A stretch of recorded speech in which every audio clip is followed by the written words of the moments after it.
जी बिस्मिल्लाहिर्रहमानिर्रहीम। व्यूअर्स, आप देख रहे हैं UK immigration laws with Zahid Chaudhary.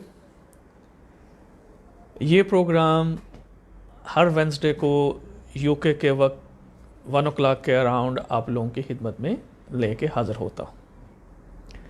इस प्रोग्राम के फॉर्मेट से आप लोग बखूबी अब वाक़फ़ हो चुके होंगे। ये प्रोग्राम आप लोगों के उन सवालात की रोशनी में तरतीब देता हूँ जो आप व्हाट्सएप के ज़रिए, आप ईमेल्स के ज़रिए और दीगर ज़राए से आप मुझसे पूछते हैं। तो ये जो प्रोग्राम है ये आप लोगों के सवालात की रोशनी में तरतीब दिया जाता है। इसका मकसद सिर्फ़ और सिर्फ ये होता है कि आप तक वो इन्फॉर्मेशन पहुँचाए जाए जो आपने पूछी है, और उस इंफॉर्मेशन के बेस के ऊपर कम से कम आपको इतना अंदाज़ा हो जाए कि वेयर यू स्टैंड और आपने क्या करना है। ठीक है, ये कोई प्रॉपर लीगल एडवाइस तो कॉन्स्टिट्यूट नहीं करती, लेकिन ये जैसे मैंने कहा है कि आपको वो इन्फॉर्मेशन तमाम प्रोवाइड हम कर देता हूँ मैं, कि जिससे आपको ये पता चल जाता है कि अब आपका करने के काम जो है वो क्या है। ठीक है, इसमें आपके सवालात के साथ साथ मेरी कोशिश होती है कि जो कोई नई अपडेट हो वो भी आप लोगों के साथ शेयर कर सकूं। आपके सवालात की तरफ बढ़ने से पहले आज एक अहम जो अपडेट है उसकी तरफ आप लोग उसको मैं थोड़ा डिस्कस करना चाह रहा हूं। ये कल से यानी 4 अगस्त 2020 से एक नई वीज़ा कैटेगरी जो है वो शुरू हो चुकी है, जिसको हम कहेंगे health and care visa tier 2। ठीक है जी, health and care visa tier 2। इसके नाम से ही आपको ये पता चल चुका होगा कि ये हेल्थ और सोशल केयर जो है उससे रिलेटेड एक वीज़ा है।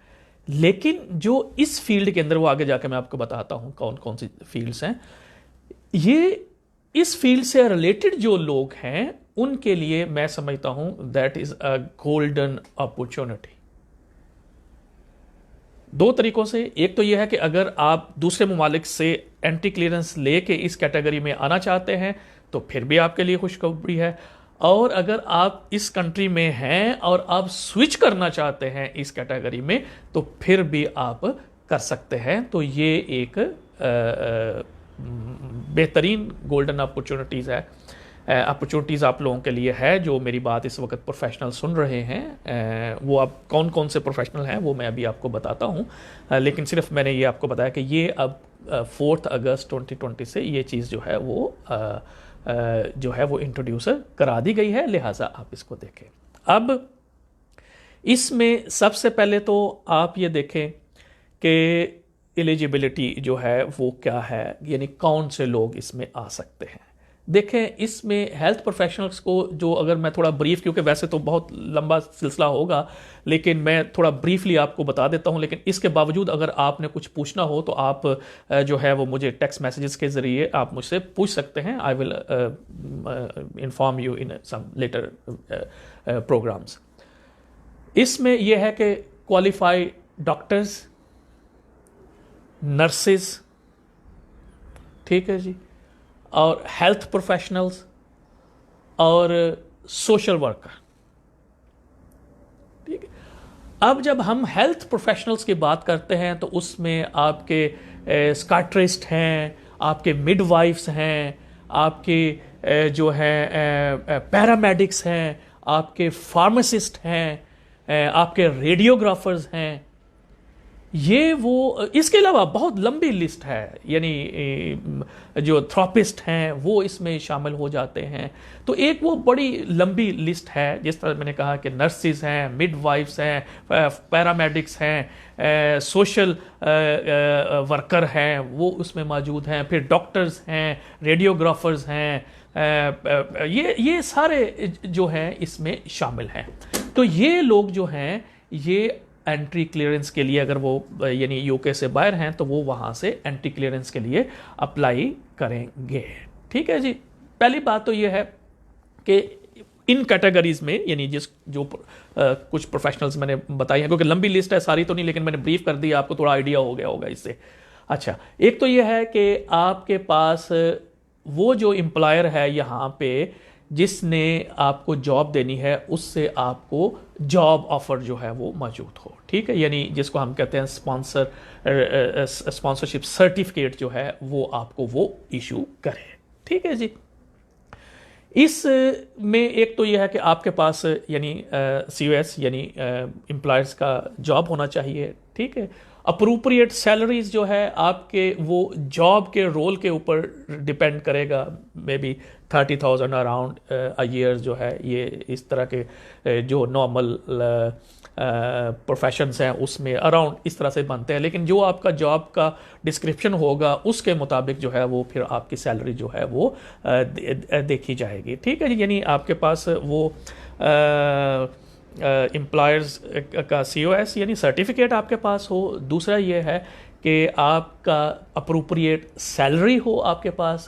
तीसरा ये है कि आप इंग्लिश लैंग्वेज जो है वो आप इंग्लिश है जो रिक्वायर्ड स्टैंडर्ड है उसके मुताबिक आप बोल और लिख और सुन सकते हो। जो रिक्वायर्ड स्टैंडर्ड है इसके लिए वो B1 लेवल है, ठीक है। तो B1 लेवल जो है वो आपने लेना है, ठीक है जी। अब ये हो गई 3 चीज़ें, यानी sponsorship certificate, appropriate salary, English language, और फिर उसके बाद है मेंटेनेंस, ठीक है जी।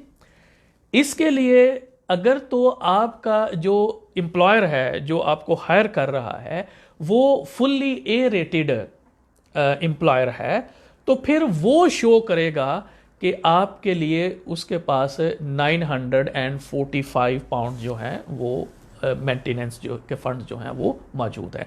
तो फिर आपको अपना कोई चीज़ शो करने की ज़रूरत नहीं होती, ठीक है।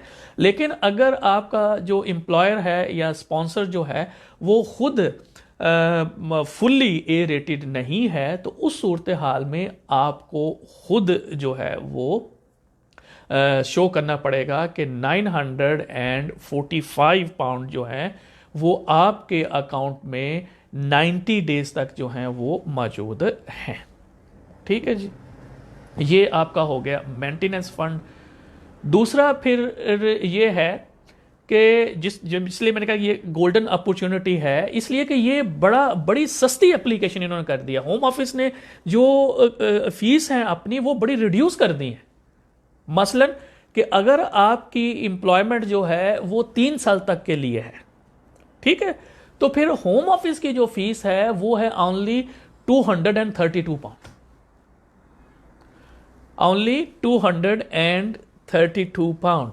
और फिर मजे की बात यह है कि ये इसमें आपको IHS की जो पहले पेमेंट करनी पड़ती थी वो भी आपको माफ है, वो भी एग्जम्प्ट है। तो आपको सिर्फ 232 पाउंड आपने लगा के एप्लीकेशन करनी है, ठीक है जी। तो ये आपकी फीस होगी। इसके अलावा हाँ, अगर आपके डिपेंडेंट हैं जिनको आप साथ लाना चाहते हैं तो उसके लिए जो फीस है वो है 630 पाउंड पर डिपेंडेंट, ठीक है।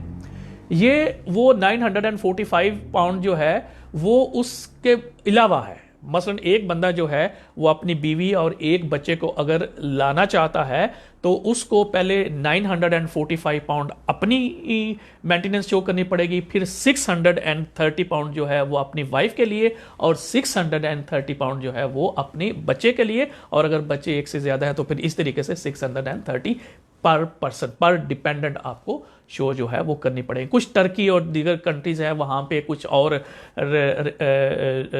रिड्यूस फीस जो है वो मौजूद है। वो अगर आप वहाँ से हैं तो आप मुझे टेक्स्ट कर दीजिएगा तो वो भी मैं आप लोगों को बता दूंगा कि इसमें आपने क्या करना है, ठीक है। हाँ, अगर आपका वीज़ा जो है वो अगर आपका 3 साल से ज़्यादा का है, ठीक है जी, यानी 3 साल का तो मैंने फीस बता दी है कि 232, और अगर आपका 3 साल से ज़्यादा का आपका एम्प्लॉयड आपको मतलब सपोज करें आपको 5 साल का वर्क परमिट देना चाह रहे हैं आम अल्फाज में, तो उस सूरत में जो फीस है वो भी फिर भी 464 पाउंड ओनली। तो ये मैं समझता हूँ कि बहुत सारे क्वालिफाइड लोग जो इस कंट्री में आना चाहते हैं, मुझे इंजीनियर्स और दूसरे कैटेगरीज के लोग फ़ोन करते हैं और वो पूछते हैं जी कि हम कैसे इस कंट्री में आ सकते हैं। तो मैं उनको यही कहता हूं कि अब ये जो नया सिस्टम इंट्रोड्यूस कराया गया है, और जैसे आज की जो है इसका हेल्थ एंड केयर वीज़ा, ठीक है, अंडर टीयर 2, ठीक है, ये आजकल से यानी ये इंट्रोड्यूस हो गया है। इसलिए आप लोगों के सामने मैं लेके आया हूं कि आप लोगों को इससे फायदा उठाएं। बहुत सारे हमारे डॉक्टर्स इंडिया पाकिस्तान उसमें वो उनके पास वहां पे जॉब्स नहीं है, वहां पे वो स्ट्रगल कर रहे हैं, हाल दो कि उन्होंने क्वालिफिकेशन कर रही है, तो वो यहां अप्लाई करें। यहां पे बहुत सारी अपॉर्चुनिटीज जो हैं वो मौजूद हैं, ठीक है। अब यानी मोटे मोटे जो एम्प्लॉयर्स होंगे ऑब्वियसली वो एनएचएस होगा, ठीक है जी, एनएचएस की तमाम बॉडीज, फाउंडेशन, ट्रस्ट और जो भी है, और फिर वो बॉडीज भी जो कि एनएचएस को अपनी सर्विस प्रोवाइड कर रही हैं, ठीक है, वो भी इसमें शामिल होंगे। इसी तरीके से वो ऑर्गेनाइजेशन जो अडल्ट जो है केयर वो प्रोवाइड करते हैं। तो बड़ा वसी कैनवस हो गया है। तो अब मैं समझता हूं कि अगर आप यानी जैसा मैंने कहा कि सिर्फ डॉक्टर ही नहीं है, आप नर्स हैं, मिडवाइफ हैं, पैरामेडिक्स हैं, आप सोशल वर्कर हैं, आप जनाब केमिस्ट हैं, आप रेडियोग्राफर हैं, आप तो इस सिलसिले में अगर आपकी उस अपने शोबे में क्वालिफिकेशन है तो मैं आपको ये सजेस्ट करूंगा कि आप लोग जो हैं वो इस ये जो नया वीज़ा कैटेगरी जो है इसमें आप अप्लाई करें। जो लोग यहाँ मौजूद हैं, ठीक है, स्टूडेंट जो कोई मेडिसिन पढ़ रहा है, ठीक है जी, वो भी इसके अंदर स्विच कर सकता है। इसके अलावा जो मैंने कैटेगरी बताई हैं उसमें कोई अगर कोई नर्सिंग का कोर्स कर रहा है तो वो भी उसमें, हाँ ये है कि आप और इसमें जो मज़े की बात ये है वो ये है कि आपको वेट नहीं करना कि मेरी कंप्लीशन होगी, डिग्री आएगी, उससे 3 महीने पहले तक, यानी अगर आपकी कंप्लीशन जो है वो 3 महीने बाद होने वाली है तो आप 3 महीने पहले अप्लाई कर सकते हैं, ठीक है जी।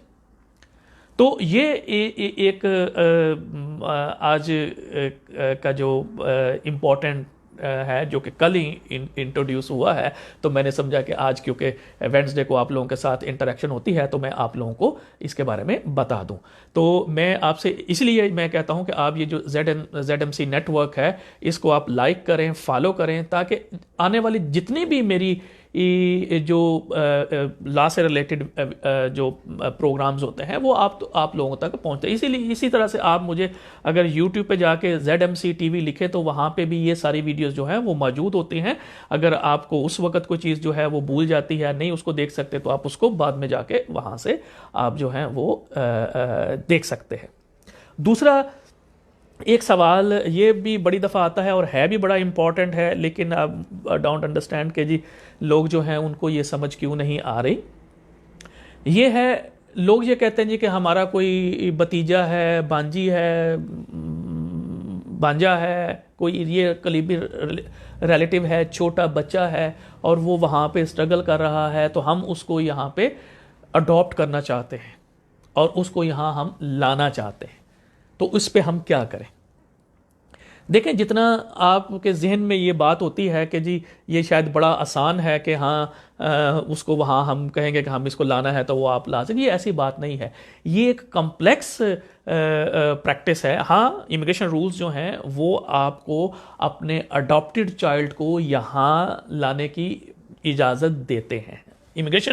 इमिग्रेशन जो है वो सेकंड स्टेप है, पहली स्टेज वो सेकंड स्टेज है। पहली स्टेज में आपने क्या करना है कि आपने जो जिस कंट्री में भी हैं, आप इंडिया में हैं, पाकिस्तान में हैं, बांग्लादेश में हैं, अफगानिस्तान में, यानी जहाँ पे भी हैं, वहाँ का जो सिस्टम है अडॉप्शन का वो आपने अडॉप्ट करना है। जैसे मिसाल के तौर पर पाकिस्तान के अंदर आपको जो है वो गार्डियनशिप कोर्ट जो होती हैं वहाँ पे आप एप्लीकेशन देंगे और वहाँ से उस बच्चे के बारे में आप गार्डियनशिप सर्टिफिकेट लेंगे। एक तो ये बात होगी। उसके बाद दूसरी जो है, आप जिस कंट्री यूके के अंदर जो है जो भी आपकी मुतलका काउंसिल होगी उसके अंदर आप उनको आप कांटेक्ट करेंगे और उनसे आप ये करेंगे कि हम एक पाकिस्तान यूके से बाहर से एक जो बच्चा है उसको हम अडॉप्ट करना चाहते हैं। तो वो फिर आपको एक केस वर्कर जो है वो असाइन हो जाएगा और वो केस वर्कर फिर आपके साथ वर्कआउट करेगा। वो ये देखेगा कि क्या आप जो है सूटेबल पर्सन हैं अडॉप्शन के लिए। उसके लिए वो आपको इंटरव्यू करेगा। शादीशुदा हैं तो आपके वाइफ को या हस्बैंड को जो है करेगा। आपके घर के अंदर और अफराद हैं तो उनको करेगा। आपके जो नेबर्स हैं उनको इंटरव्यू करेगा। आपके को करीबी दोस्त हैं इनको इंटरव्यू करेगा। आपकी और जान पहचान करेगा, रिसर्च करेगा कि आपके अगेंस्ट कोई जो है वो क्रिमिनल कन्विक्शन तो नहीं है, इस तरह से तो नहीं है। इसके अलावा वो देखेगा कि आपकी इनकम क्या है, आप क्या इस बच्चे को जिसको आप अडॉप्ट करना चाह रहे हैं इसको आप अफोर्ड कर भी सकते हैं नहीं। इसके तरह ही फिर वो आपकी प्रॉपर्टी को देखेगा कि जिस प्रॉपर्टी के अंदर उस बच्चे ने आके रहना है क्या वो सूटेबल है, क्या वो ओवरक्राउडेड तो नहीं हो जाएगी, क्या उसमें वो सारी फैसिलिटीज़ जो हैं वो मौजूद हैं। तो ये दो चीज़ें, एक तो ये है कि यहाँ से यूके से आपको सूटेबिलिटी सर्टिफिकेट जो है वो चाहिए होगा और जिस कंट्री से आप कर रहे हैं वहाँ से आपको गार्डियनशिप सर्टिफिकेट चाहिए होगा। तो ये एक लॉन्ग प्रोसेस है। ये ऐसा नहीं है कि आपने जनाब सिर्फ इमिग्रेशन की एप्लीकेशन करनी है। ये दोनों स्टेप पहले आप करेंगे और उसके बाद जाके फिर जो तीसरा मरहला है वो आएगा इमिग्रेशन एप्लीकेशन का, क्योंकि ये वो डॉक्यूमेंट्स हैं जो कि जब आप इमिग्रेशन की एप्लीकेशन करते हैं तो वो होम ऑफिस मांगता है, पूछता है। तो इसलिए मैंने आपको ये बता दिया है। जिन मोहतरमा ने ये सवाल मुझसे किया, आई होप कि मैंने जो है आपको बड़ा डिटेल से बता दिया है। लेकिन ऑब्वियसली जब आप सिटी काउंसिल से आप कांटेक्ट करेंगे उनके अडॉप्शन डिपार्टमेंट से, तो बाकी जो उनके प्रोटोकॉल्स और प्रोसीजर्स हैं वो आपको बताएंगे। मैंने आपको वो डॉक्यूमेंट से बता दिया है कि ये चीज़ें जो हैं वो आपको चाहिए होती हैं। ठीक है जी। एक और फिर सवाल ये था कि जी मैं यहाँ पे रेफ्यूजी हूँ और मुझे रेफ्यूजी स्टेटस मिला हुआ है, तो क्या मैं शादी करके अपने स्पाउस को यहाँ बुला सकती हूँ? अगर स्टेट वे आंसर पूछें तो यस, टेक्निकली यस, आप जो है उनको बुला सकते हैं। क्योंकि देखिए जो लॉ में लिखा होता है कि जी अगर आप यहाँ पे सेटल हैं या ब्रिटिश सिटीज़न हैं तो फिर आप स्पाउस वीज़े के लिए अप्लाई करेंगे। लेकिन अगर आप रिफ्यूजी स्टेटस आपको मिला हुआ है 5 साल का, ठीक है, और अब आप कह रही हैं कि अब आपने शादी करनी है, तो ऑब्वियसली इसका मतलब यह है कि आप पोस्ट फ्लाइट फैमिली मेम्बर वो आपका बनेगा जिससे भी आप शादी करेंगी। क्योंकि अगर पहले से आपने शादी की होती तो फिर तो आपको दोबारा शादी की ज़रूरत नहीं है ना, उसको तो फिर वैसे ही आप फैमिली रीयूनियन में बुला सकते हैं। लेकिन अब आपने क्योंकि ये शादी दोबारा करनी है, ये शादी करनी है, तो ये आपका पोस्ट फ्लाइट होगा। तो उसके लिए लॉ में बिल्कुल गुंजाइश मौजूद है कि आप जो हैं वो उनके लिए अप्लाई करेंगे। तो वो ये सारी चीज़ें उनको जब आप बताएंगे तो वो लॉ के अंदर अपेंडिक्स FM के अंदर ये गुंजाइश मौजूद है कि आप उनके लिए अप्लाई कर सकते हैं।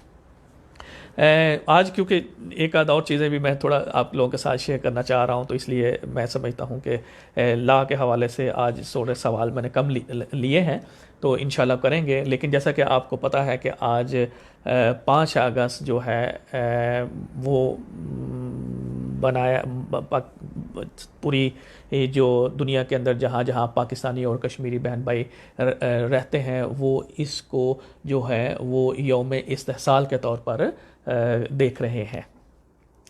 आपको पता है कि 5 अगस्त 2019 को हिंदुस्तान ने ऑक्युपाइड कश्मीर के ऊपर 370 को एब्रोगेट करके कहा कि ये सारे का सारा अब जो है वो हमारा हिस्सा है। वहाँ पे कर्फ्यू लगा दिया गया है। वहाँ पे जो इंटरनेशनल राब्ते के जो सारे मॉडम हैं वो सारे जो हैं वो बंद कर दिए गए हैं। कश्मीरी जो है वो वहाँ पे अपनी जानों का नजराने जो हैं वो पेश कर रहे हैं। जो हमारी बहनें हैं वो एक मुश्किल सूरत हाल से गुज़र रही हैं। As a human right lawyers और एक्टिविस्ट मैं जो ब्रुटैलिटी है हिंदुस्तान की ऑक्युपाइड कश्मीर के अंदर उसको कंडेम करता हूँ।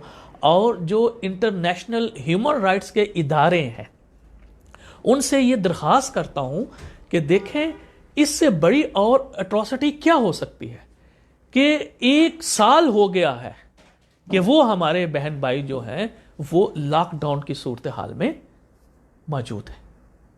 अब ये कोरोना के लॉकडाउन से आपको अंदाजा तो हो गया होगा कि ये सिचुएशन जो है वो कितनी मुश्किल है।